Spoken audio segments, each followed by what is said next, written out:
Okay. All right, thank you for joining me today. In this video, we're going to continue several exercises in which I present you with 4 sentences. Embedded within each of those 4 sentences are multiple corrections that I'm asking you to make. The corrections are going to be based on syntax, grammar, spelling, punctuation, and the like. Just be on the lookout.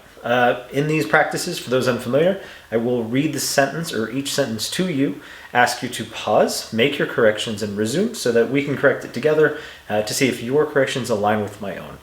Otherwise, feel free to challenge or provide additional corrections that I may have overlooked or you suggest would be a better would enhance the sentence further in the comment section of the video below. I would appreciate it. Otherwise, we're going to go ahead and get started. All right. In our first sentence, which reads, "When the magician pulled a rabbit out of his hat, the audience cheered more excited than ever." Again, please pause the video to make your corrections and then, again, resume to correct with me. Excuse me. All right, let's go ahead and take a look. All right, scanning at the beginning, I can see that I do not have a capital, which is required for the start of all new sentences. I'm going to go ahead and add that now. So when the magician, T-I-O-N, does make the magician sound. However, magician we're looking for A-N. Incorrect. I'm totally wrong. And magician is actually spelled M-A-G, like magic, and then I-A-N, right? Magician. It's a person who exercises or practices magic. So when the magician, pulled a rabbit out of his hat, pause, the audience, should be C-E, cheered more excited than refers to more of like a, rather than.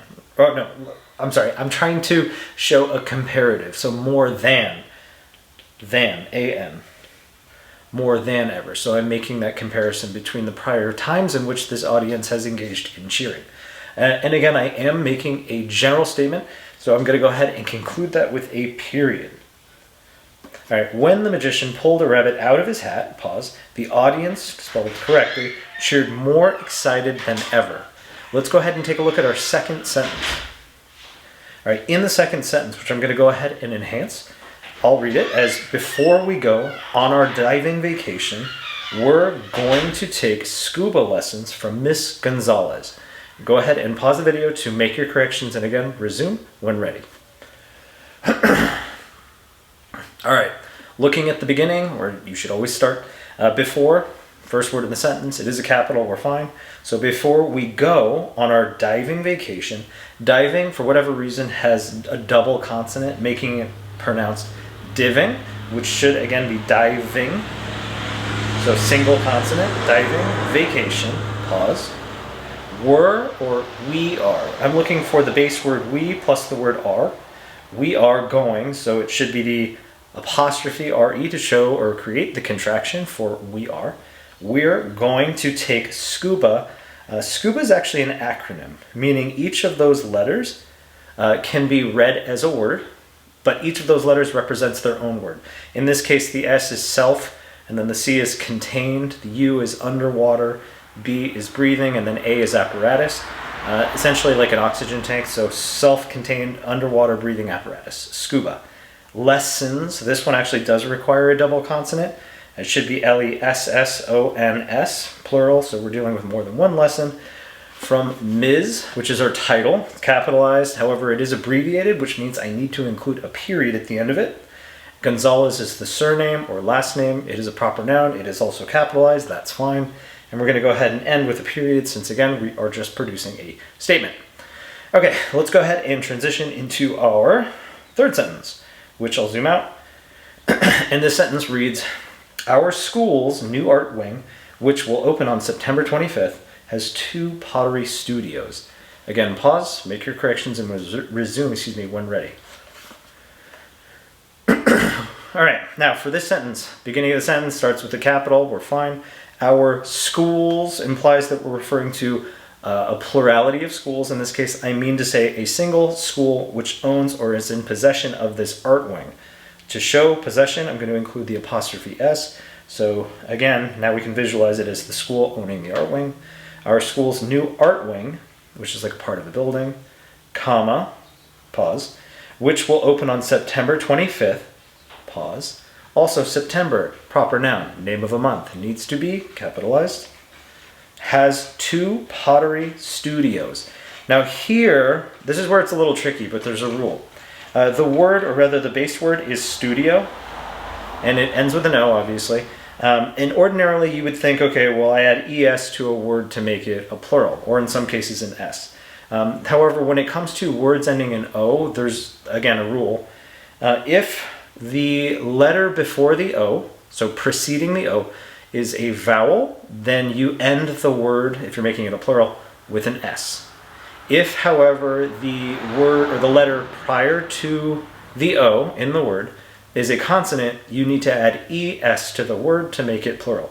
Like, for example, let me go ahead and get back to my pen. Like, for example, if I were to write the word toe, which is spelled T-O-E, okay, here, oops, no, that's a terrible example. What am I talking about? Potato. Okay, so I've got a potato. And people will say, okay, well, if we're going to add potatoes, it's got to be an S, right? I have potatoes. Incorrect. The letter before the O is a consonant. It's a T, so I end it with ES to make it plural. Like, I've got a lot of potatoes, whatever. In this case, studios, the letter before it or preceding it is a vowel. It's an I. So instead, I need to just end it with an S. And, of course, end that sentence with a period. Hopefully that was helpful. All right, let's go ahead and scooch on down to our 4th and final sentence, which reads, Raoul, is it true that your father designed and builded your house himself? Asked Florence. It does help to reread the sentence aloud to yourself, to listen to those intonation points, to help you make determinations as to which punctuation marks belong where. Please pause, resume when ready. Excuse me. All right. All right, again, first word in the sentence, also a proper noun, capitalized, it's fine. Raoul, pause. Is it true that your father, here we have the contraction, your, which is you plus, the base word you plus the word are. And if I were to read it that way, Raoul, is it true that you are father? Incorrect. We want to use the possessive form of your, which is Y-O-U-R. So here we are. Raoul, is it true that your, so possessive, father designed, sounds similar, but designed actually has a G, I-G-N for that N sound, like a gnat, designed. And builded is incorrect. You've got build as the base word. Ordinarily, you would add ed to a word to make it past tense. However, this is irregular, which means you're actually going to have to change the spelling of it to built to make it past tense. I'll reread. Raoul, is it true that your father designed and built your house? His self is not the reflexive. It should be himself. Himself. Asked Florence. So I'm hearing another pause, comma, asked Florence. However, the question doesn't end there. Instead, this portion of the sentence, this clause, is attributing the speech prior to Florence, which tells me that I need to incorporate dialogue, showcasing that using the punctuation marks, which are known as quotation marks. So from the beginning, Raoul, this is what she's saying. Is it true that your father designed and built your house himself? End quote, asked Florence. However, that's not the question. The question is embedded within the quote. So I'm going to end that with the question mark, yet I'm going to end the second clause with a period, because I'm making a statement in the sense that I'm telling you this is the question that Florence asked. All right. I believe, please, for the love of God, I hope this saves. Alrighty, cool. If this was helpful, I would appreciate it if you would like the video. If you would like to continue to practice with me, I encourage you to subscribe to the channel. Otherwise, I look forward to the next exercise, if whatever you decide, and I look forward to seeing you there. All right, thank you.